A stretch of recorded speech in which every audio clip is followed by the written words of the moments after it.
વિડીયોની અંદર આપણે બેંક પેમેન્ટ શીખીશું. ટ્રાન્ઝેક્શનમાં જશું, એકાઉન્ટ્સમાં જશું અને અહીંયા બેંક પેમેન્ટ અથવા તો અહીંયા જ્યાંથી આપને અનુકૂળ આવે ને બેંક પેમેન્ટ ઉપર ક્લિક કરશું.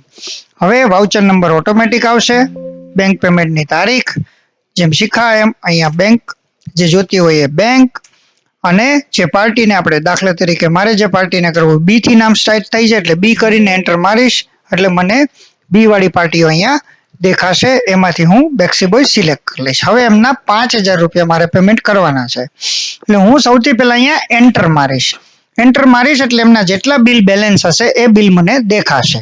બિલનો સરવાળો ના કરવો પડે એના માટે અહીંયા બિલના આપેલા છે. હવે જે પેમેન્ટ કરવું હોય એને તમે સ્પેસ બારથી સિલેક્ટ કરશો એટલે એ બિલનું અમાઉન્ટ છે ઉપર ટોટલ થતું જશે અને એન્ટર મારશો એટલે ઓટોમેટિક લઈ લેશે. અહીંયા તમારો નેક્સ્ટ ચેક નંબર આવશે જે તમારે વિગત લખવી હોય. અહીંયા તમારે જે કંઈ નેરેશન લખવું હોય લખી શકશો. અને બીએલ એટલે બિલ. આને કોઈ તમારા બિલ સાથે એડજસ્ટમેન્ટ કરવું છે એટલે કે આઉટસ્ટેન્ડિંગમાં એડજસ્ટમેન્ટ કરવું છે, જો હા તો અહીંયા વાય દબાવો, એન્ટર મારો એટલે બીજું એક ફોર્મ ખુલશે કે જેની અંદર તમને બિલ નંબર પૂછશે. ફરીથી એન્ટર આપશો એટલે બધા જ બિલ જે અનપેઇડ હશે એમનું લિસ્ટિંગ આવશે. હવે આની અંદર એન્ટર મારશું એટલે અહીંયા ઓટોમેટિકલી પેમેન્ટ 5000 આવી ગયું, કંઈ બાકી રહેતું નથી એટલે અહીંયા ફૂલી રિસીવમાં ઓટોમેટિક વાય થઈ ગયું.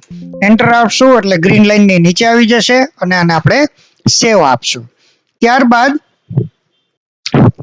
ઘણીવાર એવું બને છે કે આપણે પેમેન્ટ કર્યા પછી એમને કઈ સુધારો ઉધારો કરવો છે તો એમના માટે અહીંયા ફાઇન્ડ કરશું અને ડબલ ક્લિક કરશું અને જે પેમેન્ટ કરેલું છે એના ઉપર ડબલ ક્લિક કરશું. તો સૌથી પહેલા એમની સાથે જોડાયેલા જે બિલ છે એમને રિમૂવ કરવા માટે જે ઉપરનું બોક્સ ભરાઈ જાય ત્યાં બીએલમાં વાય છે ત્યાં એન્ટર મારશું. એન્ટર મારવાથી પાછળના જે બિલ છે એને સિલેક્ટ કરશો, આપને દેખાશે અહીંયા સિલેક્ટ કરશો અને અહીંયા ડિલીટનું બટન દબાવશો. આ ડિલીટનું બટન દબાવ્યા પછી અહીંયા સેવ કરશું. સેવ કર્યા બાદ આ પર્ટિક્યુલર જે વાઉચર છે એને ક્લિક કરીને અને આપણે ડિલીટ કરશું. હવે માનો કે કોઈ અધૂરું પેમેન્ટ કરવું છે તો ફરીથી આપણે એમને સિલેક્ટ કરશું. દાખલા તરીકે મારે જેમને કરવું છે પેમેન્ટ એ પાર્ટીનું નામ લીધું. હવે મારે એમને ફૂલ્લી પેમેન્ટ નથી કરવું, મારે ઓછા પૈસા કરવા છે તો 4000 રૂપીસ લઈ લઈશ. અહીંયા જે કંઈ ચેક નંબર આવતો હશે એ આવશે, નેરેશન અને અહીંયા બિલમાં હું વાય કરીને એન્ટર મારીશ એટલે ફરીથી બિલ આવશે. હવે મારા 1000 રૂપિયા બાકી છે એટલે અહીં 1000 આવશે અને આ બિલની મારું ફૂલ્લી પેમેન્ટ નથી થયું એટલે હું એન કરીને નીચે એન્ટર મારીશ.